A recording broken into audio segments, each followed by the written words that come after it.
Good afternoon, everyone. I am Dr. Farhanas, Department of Urdu, Ismail national महिला PG college Meerut. आज का हमारा topic है एमए सेकेंड ईयर का उर्दू फिक्शन का एक पेपर है एमए सेकेंड ईयर में। उसमें हम पढ़ेंगे प्रेमचंद को। प्रेमचंद बाहैसियत अफसाना निगार, यानी कि प्रेमचंद की अफसाना निगारी के हवाले से हम आज के इस वीडियो में बात करेंगे।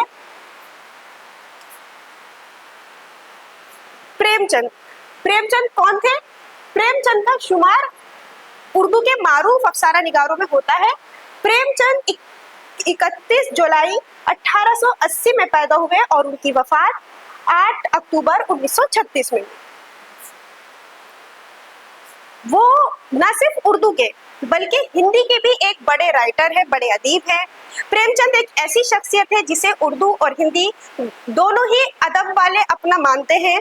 वो जितने हिंदी के हैं, मेरा मानना है कि उससे ज्यादा उर्दू के हैं, क्योंकि वो बुनियादी तौर पर एक उर्दू के राइटर है और खुद उनका कहना है कि उन्होंने हिंदी से बहुत पहले उर्दू में लिखना शुरू किया। और ये हमारी उर्दू की खुशनसीबी है कि हमारे यहाँ जो अफसाना निगारी मिलती है, अफसाना मिलता है, उर्दू अफसाना, उसका आगाज अगर हम देखें तो उसका बाकायदा आगाज प्रेमचंद से ही होता है। उर्दू में अफसाना निगारी का आगाज जो है वो प्रेमचंद से होता है। प्रेमचंद जिन्हें फन्नी एतबार से उर्दू का पहला अफसाना निगार तस्लीम किया गया, उन्हें उर्दू का पहला अफसाना निगार हम मानते हैं। और उन्होंने उर्दू में तकरीबन 300 से भी ज्यादा अफसाने लिखे हैं, जो न सिर्फ आवाम में मकबूल हुए बल्कि ख्वास में भी, मतलब आवाम यानी कि पब्लिक तो उन्हें पसंद करती थी, आम जनता तो उन्हें पसंद करती थी, बल्कि खास लोग भी उन्हें पसंद करते थे। उनके अफसानों में वो जान थी, उनके अफसानों में वो बात थी कि हर आम और खास को अपनी तरफ मुतवज्जा करती थी। प्रेमचंद की अगर हम बात करें, वलादत की बात करें, उनकी पैदाइश की बात करें, तो प्रेमचंद की वलादत बनारस के गांव लम्ही में 1880 में हुई। वो एक कायस्थ खानदान में पैदा हुए। उनके वालिद का नाम धनपत राय था, लेकिन उनके ताया उन्हें नवाब राय के नाम से पुकारते थे।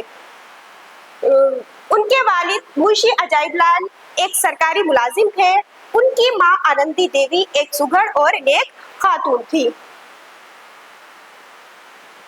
प्रेमचंद ने इब्तिदा में जो तालीम हासिल की वो गांव के ही एक मकतब से हासिल की। वहां उन्होंने उर्दू और फारसी की तालीम जो है हासिल की, और बाकायदा स्कूल के लिए उन्होंने स्कूल की तालीम रावत पाठशाला गोरखपुर से हासिल की, जहां उन्होंने 8 क्लास जो है वो पास की थी। बनारस के उसके बाद उनके वालिद मुलाजमत के सिलसिले में बनारस चले गए थे, तो बनारस के क्वींस कॉलेज से 1898 में उन्होंने मैट्रिक पास किया। कुछ अरसे तक तालीमी सिलसिला मुनक़ता रहा, क्योंकि उनके वालिद का इंतकाल हो गया था और प्रेमचंद पे घरेलू जिम्मेदारियां जो है वो ज्यादा आ गई थी। इस वजह से वो अपना तालीमी सिलसिला जो है कंटिन्यू नहीं कर पाए थे। उस तकरीबन 12 साल बाद 1910 में उन्होंने अंग्रेजी, फलसफा, फारसी और तारीख में इंटर किया। 1919 में उन्होंने अंग्रेजी, फारसी और तारीख में बीए किया।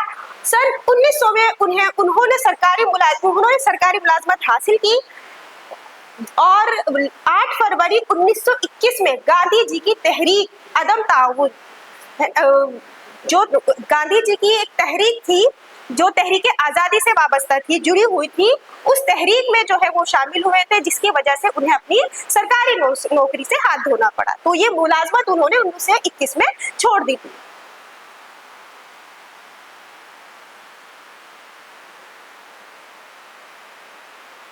प्रेमचंद की ज़हनी तश्कील की अगर हम बात करें तो उनकी ज़हनी तश्कील यानी कि उनके जहन को बनाने में किन किरदारों का जो है वो रोल रहा है, किन पर्सनैलिटियों ने उन्हें मुतासिर किया, जिन पर्सनैलिटीज ने उन्हें मुतासिर किया, उनमें राजा राम मोहन राय, टैगोर, गांधी जी वगैरह जो है उनकी फिक्र से जो है प्रेमचंद बेहद मुतासिर नजर आते हैं। अलावा अजीज, चेखोव और टॉलस्टॉय वगैरह की तहरीरें भी जो है प्रेमचंद ने पढ़ी थी और वो उनसे मुतासिर नजर आते हैं। राजा राम मोहन राय की आर्य समाज से ताल्लुक रखने की वजह से उन्होंने हमेशा इस्लाह ही काम की तरफ तवज्जो दी। इस्लाही काम यानी कि डेवलपमेंट, कि हमारे समाज में, हमारे माशरे में किस तरह इस्लाह आनी चाहिए, तो इस तरह की नुक्ता नजर उन्होंने जो है राजा राम मोहन राय से अपनाया।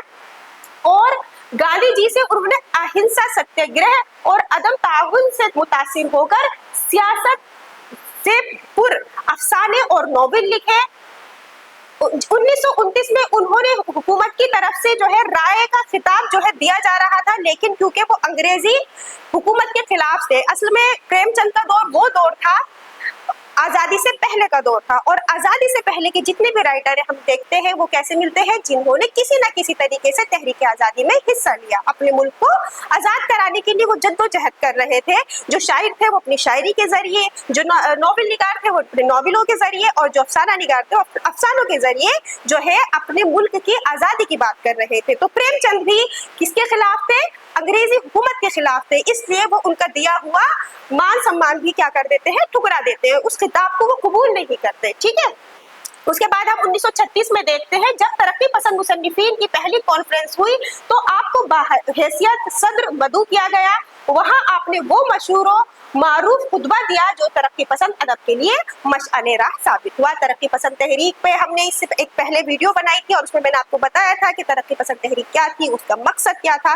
ठीक है, तो प्रेमचंद भी उस मकसद को फॉलो करते हुए नजर आते हैं, वो उस तहरीक से वाबस्ता नजर आते हैं कि क्योंकि जो फिक्र, जो नजरिया प्रेमचंद का था, वही तरक्की पसंदी तहरीक जो है वो हमें उसके अंदर नजर आता है। जो प्रेमचंद की फिक्र थी वो तरक्की पसंद तहरीक के जरिए जो है हमें वसी होती हुई नजर आती है।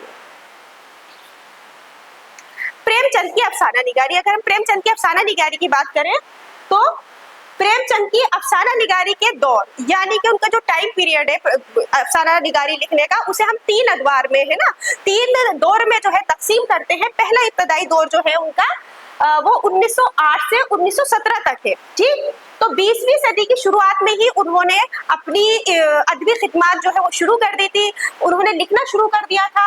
अफसाना निगारी के मैदान में उन्होंने कदम रखा, और वो किस नाम से लिखते थे? नवाब राय। अभी उन्होंने प्रेमचंद के नाम से लिखना शुरू नहीं किया था, अपने इब्तदाई दौर में वो नवाब राय के नाम से लिखते थे। और उनका पहला अफसाना 1907 में जो है शाये हुआ, दुनिया का सबसे अनमोल रत्न के नाम से। ठीक, और ये रिसाला एक उर्दू रिसाला था जमाना, वहां से उनका ये अफसाना शाये हुआ। कुछ ही दिनों बाद सोज़े वतन के नाम से उनके 5 अफसानों का मजमुआ शाये हुआ। पहले उनका एक अफसाना आया, उसके बाद अफसानी मजमुआ जिसमें 1 से ज्यादा अफसाने होते हैं। तो ये जो उनका अफसानी मजमुआ था सोज़े वतन, उसके अंदर 5 अफसाने थे प्रेमचंद के, जिनके नाम इस तरह है: दुनिया का सबसे अनमोल रत्न, शेख महमूद, यही मेरा वतन है, सिलसिलाए मातम, इश्क दुनिया और हुब्बे वतन। ये जो मजमुआ था, इसमें क्या किस तरह का नजरिया हमें मिलता है कि सोज़े वतन मजमुए में शामिल अफसानों में हुब्बे वतन और अखलाकियत के पहलू नुमाया नजर आते हैं। हुब्बे वतन, वतन से मोहब्बत, जैसे कि मैंने आपको बताया कि प्रेमचंद जिस तहरीक से वाबस्ता थे, कैसी तहरीक थी वो? आजादी की तहरीक थी। तो उस वक्त की जो शोरा और अदबा है, हमें वो किस जज्बे से सरशार नजर आते हैं? हुब्बुल वतनी के जज्बे से सरशार नजर आते हैं। उनके दिल में क्या है? अपने वतन की मोहब्बत है। तो यही चीज उनके दिल में थी, और यही चीज उनकी जुबान पर थी, और यही चीज वो अपनी कलम के जरिए भी बयान कर रहे थे। तो जो सोज़े वतन था, जो उनका मजमुआ था अफसानों का, इसमें उन्होंने जो अफसाने लिखे थे उसमें उनके वतन परस्ती के जज्बात हमें नजर आते हैं, वतन की मोहब्बत की खुशबू हमें उनके अफसानों में नजर आती है। जो जब इसका जिक्र अंग्रेजी हुकूमत तक पहुंचा, जब उन्हें मालूम हुआ कि एक राइटर अपनी कहानियों के जरिए जो है अपनी वतन परस्ती का जो है जिक्र कर रहा है, अपना वतन परस्ती के जज्बे को जाहिर कर रहा है लोगों के सामने, तो उन्हें ये डर हुआ कि दूसरे लोग भी जो है अपने वतन की मोहब्बत से सरशार होकर कहीं बगावत ना कर ले। इस वजह से उनके इस मजमुए को जब्त कर लिया गया। ठीक, तो अंग्रेजी हुकूमत ने उन्हें किसका नाम दिया कि इसमें बाग़ियाना ख्यालात का जो है इजहार किया है राइटर ने, इसलिए उनके जो मजमुए की जो कॉपियां थी उन्हें जला दी गई और उन पे बैन लगा दिया गया कि ये मजमुआ, ये कहानियां नहीं पढ़ी जाएगी। इसके बाद प्रेमचंद के अंदर वतन परस्ती के जज्बात को मजीद तक़वियत मिली। तक़वियत यानी कि कुव्वत, ताकत। ठीक है, और ज्यादा पावर आई उनके अंदर कि अगर उन्होंने इनकी जुबान पर जो है मोहर लगानी चाहिए, बंद करना चाहा कि इनकी जो है तहरीरें जला दी जाए, इनकी तहरीरें जब्त कर ली जाए और अवाम जो है वहां तक ना, उनके ख्यालात तक जो है उनके ना पहुंच पाए, तो उनके जज्बे में कुछ कमी नहीं आई, बल्कि उनके जज्बात और ज्यादा क्या हो गए, बेताब हो गए, और ज्यादा भड़कने लगे, और ज्यादा जोश और खरोश के साथ उनके कलम में क्या आ गई, एक नई जान आ गई। ठीक है। तो उन्होंने रिवायत और तारीख पर कुछ इस्लाही अफसाने लिखे, उनका लिखने पढ़ने का सिलसिला जारी रहा। प्रेमचंद ने इस दौर में कई समाजी और इस्लाही अफसाने लिखे, यानी कि समाज में मौजूद बुराइयों की तरफ, खामियों की तरफ, है ना, उनके हम इस्लाह कैसे कर सकते हैं। तो इन मौज़ूआत के मुतालिक उन्होंने अफसाने लिखे और उन्होंने देही जिंदगी की तस्वीर कशी की, किसानों, औरतों, दलित और समाज के दबे कुचले किरदारों को पेश करके उनके मसाइल को अपने अफसानों में पेश किया। और दूसरा, पहले दौर के बाद अब वो कदम रखते हैं दूसरे दौर में, ठीक है। तो उनका दूसरा दौर, अफसानों का दूसरा दौर है 1918 से लेके 1930 तक हम मानते हैं उनका दूसरा दौर अफसाना निगारी का। प्रेमचंद की अफसाना निगारी का दूसरा दौर एक तरफ रूस में इश्तराकी इनकलाब का दौर है, तो दूसरी तरफ हिंदुस्तान में गांधी जी की क़यादत में सत्याग्रह तहरीक की अदम ताउन और खिलाफत तहरीक का दौर है। मतलब 1918 की बात कर रहे हैं, रूस की क्रांति 1917 में आई, तो एक तरफ तो दुनिया के सामने रूस की क्रांति थी कि किस तरह दबे कुचले जो तबका था उसने जो है आवाज उठाकर हुकूमत का तख्ता पलट कर दिया था, और एक तरफ हिंदुस्तानी आवाम थी और उन पर भी क्या हो रही थी, जुल्म और ज्यादतियां जो है बढ़ती जा रही थी, जिसके लिए मुख्तलिफ किस्म के तहरीकें, मुख्तलिफ किस्म के आंदोलन या मूवमेंट्स जो है हमारे माशरे में, हमारे हिंदुस्तान में चलाए जा रहे थे, जिसमें गांधी जी का सत्याग्रह था। तो प्रेमचंद गांधी जी से बेहद मुतासिर थे, उन्होंने बहुत सारी चीजों को जो है अपनाया है और अपनी कहानियों के जरिए अपने नजरिए को, है ना, गांधी जी के नजरिए को अपनी कहानियों के जरिए पेश किया है। तो इस नजरिए से मुतासिर होकर जो उन्होंने तख्लीक की है या जो तहरीरें लिखी है या जो अफसाने उन्होंने लिखे हैं, उनमें किस तरह का रंग मिलता है, हुब्बे वतन के साथ साथ समाज और समाज के मुख्तलिफ तबकों, खास तौर से दलित, मजदूर, किसान और औरतें। ये एक ऐसी चीजें थी, दलित का मसला था, औरतों का मसला था, किसान का मसला था, ये वो मसाइल थे जिन पे कोई गौर नहीं कर रहा था, और ये वो तबका था जो दिन ब दिन जिनकी हालत बद से बदतर होती जा रही थी। तो प्रेमचंद को इस चीज की फिक्र हुई और उन्होंने उस फिक्र को मौजू बना के अपने अफसानों में पेश किया है, ठीक है। और यही वो दौर है जब उन्होंने सरकारी मुलाजमत भी जो है छोड़ दी थी इस तहरीक से मुतासिर होकर, और वो पूरी लगन के साथ समाज और वतन के लिए जो है लिखने लगे थे। उन्होंने खुद को सर्फ कर दिया था, वक्फ कर दिया था, किसके लिए, अदब के लिए, ठीक है। तो प्रेमचंद के इस जमाने के अफसानों में आदर्शवाद, इस्लाह पसंदी, अहिंसा और स्वदेश फिक्र की झलकियां जो है हमें नजर आती है। ये उनकी अफसाना निगारी का दूसरा दौर था। अब आएंगे प्रेमचंद की अफसाना निगारी के तीसरे दौर की तरफ, ठीक। तो प्रेमचंद की अफसाना निगारी का आखिरी दौर जो है तख्लीकी और फनी एतबार से मुकम्मल उरूज का दौर है, यानी कि अब उनका फन क्या हो गया, पहले से ज्यादा पुख्ता हो गया, पहले से ज्यादा उसके अंदर जान आ गई, ठीक। तो वो कह रहे हैं कि फन के एतबार से एक अफसाना निगार की जो है, अफसाने के अंदर जो जो खूबियां होनी चाहिए, जो फने अफसाना निगारी है उसके अंदर जो खुसूसियात होनी चाहिए, वो खूबियां जो है निखरी हुई नजर आती है इस दौर में, और उनकी तख्लीकी कुव्वतें जो है वो हमें अपने उरूज पर नजर आती है, अपनी बुलंदियों को छूती हुई नजर आती है, ठीक है। यानी कि एक बड़े और पुख्ता फनकार के तौर पर जो है प्रेमचंद हमें इस दौर में जो है हमें नजर आते हैं।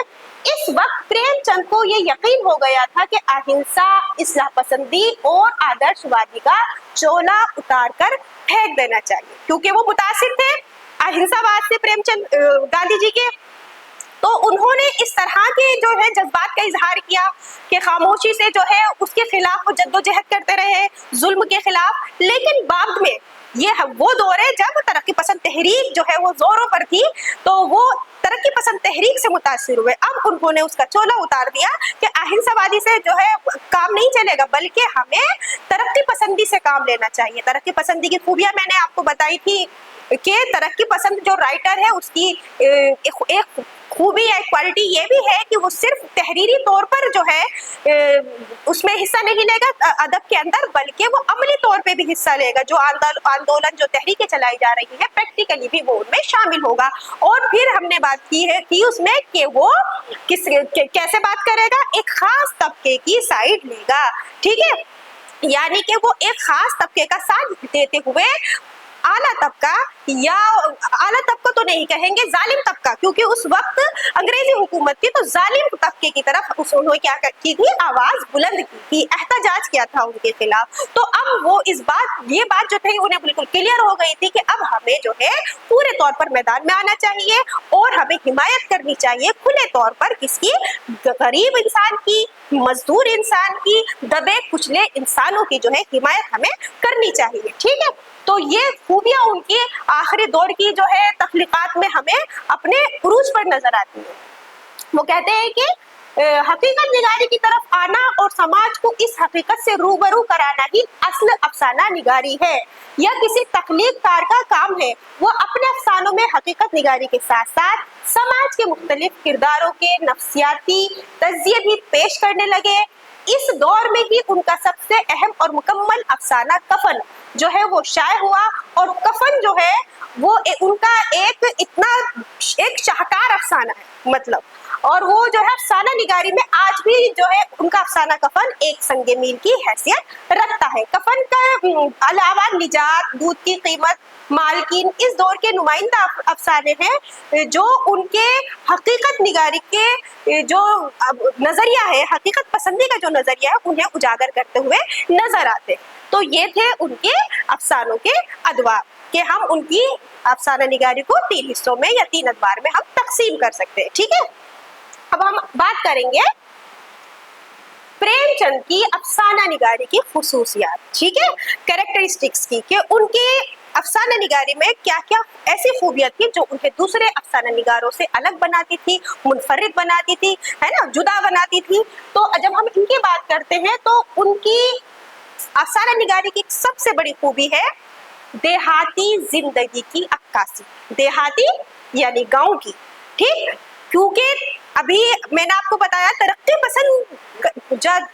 पसंद तहरीक का जो दौर था, ठीक, वो प्रेमचंद ने देखा था, और तरक्की पसंद तहरीक से पहले का अदब जो मिलता था, यानी कि प्रेमचंद जिस वक्त लिख रहे थे उससे पहले या उससे कबल जो लिटरेचर लिखा जा रहा था, जो अदब लिखा जा रहा था, जो साहित्य लिखे जा रहा था, वो एक खास तबके की नुमाइंदगी करता था। खास तबका यहाँ हम कहेंगे कि अपर क्लास, यानी कि आला तबका।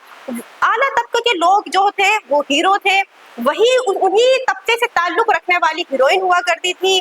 ठीक है, सरमायादार, बादशाह, नवाब, जागीरदार, ये लोग जो थे ये अब तक जो है कहानियों में हीरो के तौर पर पेश किए जा रहे थे, हीरोइन के तौर पर जो है हमारे सामने आ रहे थे। लेकिन प्रेमचंद उर्दू के वो पहले अफसाना निगार हैं जिन्होंने उर्दू अफसाने को या उर्दू फिक्शन को अगर हम कहें तो उन्होंने इन ख्याली दुनिया से निकालकर उर्दू अदब के अंदर हकीकत निगारी को जगह दी।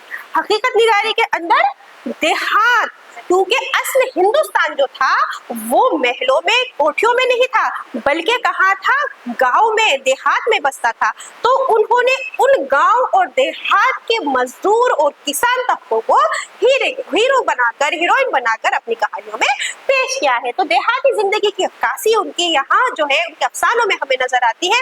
ऐसा नहीं था कि उससे पहले गांव या देहात का जिक्र अदब के अंदर नहीं था, अदब के अंदर गांव और देहात का जिक्र था, लेकिन वो तहरीर की खूबसूरती या मंजर निगारी को खूबसूरत बनाने के लिए गांव का जिक्र करते थे। ठीक है, जो गांव की असल हकीकत थी, जो असल मसाइल थे, जो असल दर्द, दुख या पीड़ा थी किसानों के साथ, गरीबों के साथ, उनसे वो साफ तौर पर अपना दामन बचाते हुए नजर आते हैं। लेकिन प्रेमचंद ने इस दुख को, इन तकलीफ को, इन परेशानियों को, इन मसाइल को अपने अफसानों के अंदर बहुत खुले तौर पर पेश किया है, बहुत जज्बाती तौर पर पेश किया है, एक हमदर्द बन के जो है पेश किया है।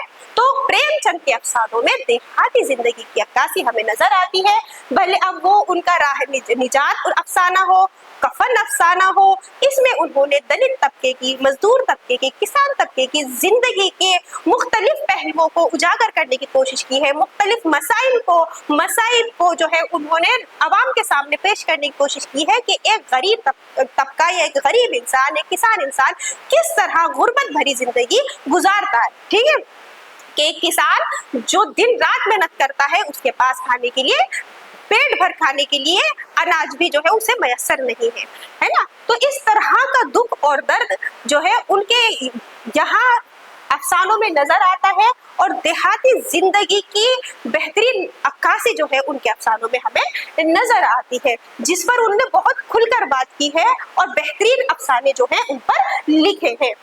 इसके बाद उनके अफसानों की दूसरी खूबी जो हम देखते हैं वो ये है कि समाजी मसाइल, क्योंकि वो किससे वाबस्ता है, तरक्की पसंद तहरीक से वाबस्ता है। और तरक्की पसंद तहरीक क्या कहती है कि अवामी मसाइल को अदब के अंदर पेश किया जाए, ख्वास के ऊपर बहुत लिखा जा चुका, ठीक है। असली हीरो जो है अदब का वो क्या है, अवाम है, किसान है, मजदूर है, मेहनत कश तबका है, जो हकीकत में जो है हीरो के कहलाए जाने लायक है। तो वो कहते हैं समाजी मसाइल को, कैसे मसाइल, तबकाती कशमकश, महकूमी का जबर, सरकारी अमालों का इस्तबदाद, औरत की बदहाली, इस तरह के मुख्तलिफ मौज़ूआत को उन्होंने अपने अफसानों के अंदर पेश किया है, जो समाज में, जो हमारी सोसाइटी में जगह जगह जो है हमें नजर आते हैं, और हम आम तौर पर क्या करते हैं, उन्हें नजरअंदाज कर देते हैं, उन्हें इग्नोर कर देते हैं, उनसे जो है दामन बचाकर जो है हम गुजर जाते हैं। लेकिन एक राइटर, एक अदीब या एक जो साहित्यकार होता है, उसकी सबसे बड़ी खूबी ये होती है कि वो उन छोटी छोटी चीजों पर, उन छोटे छोटे मसलों पर भी क्या करता है, गौर और फिक्र करता है। वो वहां से जाता हुआ, वो जहां से सब गुजरते हैं, जिस वाकये को देखते हुए सब आम लोग गुजर जाते हैं, वो अदीब जो होता है, एक सच्चा अदीब, एक अच्छा अदीब जो होता है, उसी वाकये को देखने के लिए रुक जाता है, उसे महसूस करता है, और फिर उसके दर्द को वो जानने की कोशिश करता है, उस मसले की तह तक पहुंचने की कोशिश करता है, और फिर अपनी तख्लीक के जरिए उसे लोगों के सामने पेश करने की जो है कोशिश करता है। तो ऐसी बेहतरीन काविशें, बेहतरीन कोशिशें, मुख्तलिफ किस्म के मसाइल, मुख्तलिफ किस्म की परेशानियां जो है प्रेमचंद ने अपने अफसानों के अंदर पेश की है, जो अवाम से वाबस्ता थी, जो आम जिंदगी में इंसान जो है जिनसे क्या हो रहे थे, जिन मसाइल से आम जिंदगी में इंसान दो चार हो रहे थे, उन मसाइल को प्रेमचंद ने अपने अफसानों के अंदर खूबसूरत तरीके से पेश किया है, ठीक है। अफसाना निजात उनका एक बेहतरीन अफसाना है। उसमें उन्होंने जो मसला पेश किया है वो एक दलित तबके से ताल्लुक रखने वाला शख्स और एक आला तबके से ताल्लुक रखने वाला, यानी कि पंडित, जो हमारे समाज में जो लोग जिन्हें इज्जत की नजरों से देखते हैं, जिन्हें लोग अपना आदर्श मानते हैं, बल्कि देवता की तरह मानते हैं, आला जात होने की वजह से, उस नाजुक और उस फिक्र आमेज मौजू को उन्होंने बहुत खूबसूरती के साथ अपने इस अफसाने में पेश किया है। इसके आखिर में आपको बता दूं, इख्तिताम है ये कहानी में, कि एक जो दलित है, जो बिल्कुल निम्न वर्ग से ताल्लुक रखता है, वो शख्स पंडित जी के पास आता है और उनसे कहता है कि उनके बेटे की जो है वो सगाई है, और वो चाहते हैं कि वो कोई शगुन जो है उसके लिए निकाले। तो पंडित जी उसे बहुत सारे पहले तो काम बता देते हैं, फिर कहते हैं हाँ चलेंगे, और आखिर में वो इतने सारे काम बताते हैं कि पहले तुम जो भैंस, उनके गाय बनी थी शायद, उसे पहले घास डाल दो, उसके बाद जो है आपको जो है क्या करना है, उनको बहुत सारे काम होते हैं कि उनकी लकड़ियां चीरनी है, उनकी बैठक जो है बहुत दिन से लिपी नहीं है, उसे लेपना है, और इस तरह के जो बहुत सारे काम उन्हें बता के, और वो कहते हैं कि फिर इसके बाद मैं चलूंगा। वो जो है वो उनका काम करता है, बहुत खुशी खुशी काम करता है, उनके हुक्म की तामील करता है, लेकिन वो काम करते करते आखिरकार शाम हो जाती है, वो भूखा प्यासा उनके काम में लगा रहता है, और आखिरकार जो है वो क्या होता है, वो अपनी जान से भी गुजर जाता है। लेकिन वो उसके अंदर इनकार करने की ताकत नहीं थी, क्योंकि वो उनके लिए एक देवता के समान थे, वो पंडित जी थे, उनका हुक्म उनके लिए क्या था, तामील जो बजा लाना वो अपना फर्ज समझते थे। तो वो पूरे दिन मेहनत और मजदूरी करने के बाद भूखा प्यासा जो है अपनी जान से चला जाता है। तो वो आखिरी मनाजिर को, उसका जो आखिरी मंजर है, उसको किस खूबसूरती के साथ प्रेमचंद ने पेश किया है कि पंडित जी ने रस्सी निकाली, या क्योंकि वो एक निम्न वर्ग से ताल्लुक रखने वाला, एक दलित था, तो उसे लोग छूने से क्या समझते थे कि अगर हम इसे छुएंगे तो अपवित्र हो जाएंगे। काम तो उससे करवा रहे थे, लेकिन वो जब मर जाता है तो उसके अंतिम संस्कार के लिए भी लोग राजी नहीं होते। पंडित जी जिनके घर पे वो काम करता हुआ अपनी जान को गवा देता है, वो उसका देखिए आखिर में उसका अंतिम संस्कार किस तरह करते हैं कि पंडित जी ने रस्सी निकाली, उसका एक फंदा बनाकर मुर्दे के पैर में डाला और फंदे को खींचकर कस दिया। अभी कुछ कुछ अंधेरा था, पंडित जी ने रस्सी को पकड़कर लाश को घसीटना शुरू किया और घसीट कर गांव से बाहर ले गए। वो वहां से आकर फौरन नहाए, दुर्गा पाठ पढ़ा और सर में गंगा जल छिड़का। इस इधर दुखी की लाश को खेत में गीदड़, गिद्ध और कौवे नोच रहे थे। यही उसकी तमाम जिंदगी की भक्ति, खिदमत और एकात का इनाम था। तो आप ये देखें कि उन्होंने जो क्या है, एक मजहब के ठेकेदार जिन उनके अंदर इंसानियत का दर्द ही नहीं है कि जो शख्स उनकी काम करता हुआ अपनी जान दे देता है, उनका हुक्म की तामील करता हुआ अपनी जान गवा देता है, उस शख्स का वो छूना भी मुनासिब नहीं समझते, बल्कि उसकी लाश को कैसे ले जाते हैं, रस्सी से घसीटते हुए ले जाते हैं। और उसको कौन खाता है? खेत में गीदड़, गिद्ध, ये लोग खाते हैं। तो ये से पुर दर्द, ऐसे दर्द भरे वाकयात हमें प्रेमचंद के यहाँ मिलते हैं। ये वो वाकयात है, ये वो फिक्र है जो प्रेमचंद को क्या करते थे, परेशान करते थे, प्रेमचंद को झिझोड़ के रखते थे। और इनकी ये वो तहरीरें हैं जो न सिर्फ प्रेमचंद को बल्कि कारी को भी, पढ़ने वाले को भी, रीडर को भी क्या कर देता है, अंदर से हिला कर रख देता है कि हम ऐसे समाज में रहते हैं, हम ऐसे माशरे में रहते हैं। क्या आला इंसान इतना आला होता है तो दोनों इंसान ही, क्या जो नीचे तबके से ताल्लुक रखने वाला क्या वो जानवर से भी ज्यादा बदतर होता है? उसे हाथ लगाना भी मुनासिब नहीं होता कि जानवर को भी मारने के बाद दबा दिया जाता है और उसकी लाश को जो है, दुखी जो है, उसकी लाश को जो है गिद्ध और कौवे खा रहे हैं। तो ये वो सानिया है, ये वो पुरदर्द वाकया है जो हमारे समाज में जगह जगह लोगों के साथ पेश आ रहे थे। अभी भी है, अभी ये चीज कम हो गई, लेकिन ये पहले ये चीजें बहुत ज्यादा थी जिनसे प्रेमचंद बेहद मुतासिर नजर आते थे। इस्लाह पसंदी यानी कि वो चाहते हैं कि समाज के अंदर इस्लाह आए, डेवलपमेंट हो। हमारे माशरे में ये जो जात पात का भेदभाव है, आला और अदना का, गोरे और काले का जो भेदभाव है, ये सब खत्म हो जाना चाहिए। इसलिए उन्होंने मुख्तलिफ अफसानों के जरिए अपने समाज को इस्लाह की तरफ जो है गामजन करना चाहा है। इसके अलावा उनके यहाँ मिलती है इंसान दोस्ती का जज्बा। ठीक है, तो इंसान दोस्ती का जज्बा हर अदीब के अंदर होता है, हर शोरा के अंदर होता है। उसी जज्बे से मुतासिर होकर, इंसान दोस्ती की उसी जज्बे से मुतासिर कोई भी अदीब जो है तख्लीकात लिखता है। और प्रेमचंद के यहाँ ये जो जज्बा है, ये कूट कूट कर भरा हुआ नजर आता है। इसके बाद हम बात करेंगे हकीकत निगारी, क्योंकि उन्होंने किस किस की बात की है, समाज की बात की, माशरे की बात की, अवाम की बात की। तो ये सब क्या है, ये हमारे नजदीक इर्द गिर्द मौजूद है, यानी कि हकीकत है।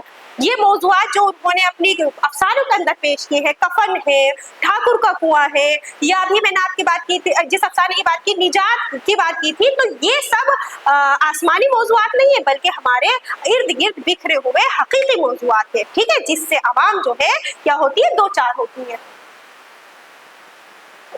नफ्सियाती मसाइल यानी कि साइकोलॉजी, उन्होंने नफ्सियात को भी, इंसानी किरदार जो उन्होंने पेश किए हैं उसकी साइकोलॉजी को, उसके नफ्सियात को भी उन्होंने बहुत खूबी के साथ जो है अपने अफसानों में पेश किया है कि किस तरह जो है एक गरीब का नफ्सियात होता है, किस तरह जो है एक अमीर जो है अपने ज़ोम में डूबा हुआ होता है, अपने गुरूर में डूबा हुआ होता है, तो उनके नफ्सियात की भी बेहतरीन अक्कासी मिलती है। और इस तरह अगर हम प्रेमचंद के कुछ अफसानों की बात करें, मारूफ अफसाने, ठीक है, तो ये खूबियाती हकीकत निगारी हमें मिलती है, समाजी जो है वो मुख्तलिफ मसाइल का हमें जिक्र मिलता है, बेहतरीन नफ्सियात मिलती है, देहात और गाँव का जिक्र मिलता है। ये उनके अफसानों की जान है, खूबियाँ हैं। और कुछ अफसानों की अगर हम बात करें, खास अफसानों के मैं नाम लेना चाहूंगी, कफन, ईदगाह, पंचायत, निजात, बूढ़ी काकी, पूस की रात, ठाकुर का कुआं, खूरे सफेद, दूध की कीमत वगैरह, ऐसे उनके बहुत से अफसाने हैं जो बहुत ज्यादा मारूफ और मकबूल है। तो यही हम अपनी वीडियो का इख्तिताम करते हैं। आई होप कि आपको प्रेमचंद की अफसाना निगारी ये टॉपिक क्लियर हो गया होगा। हम फिर मिलते हैं नेक्स्ट वीडियो में। शुक्रिया।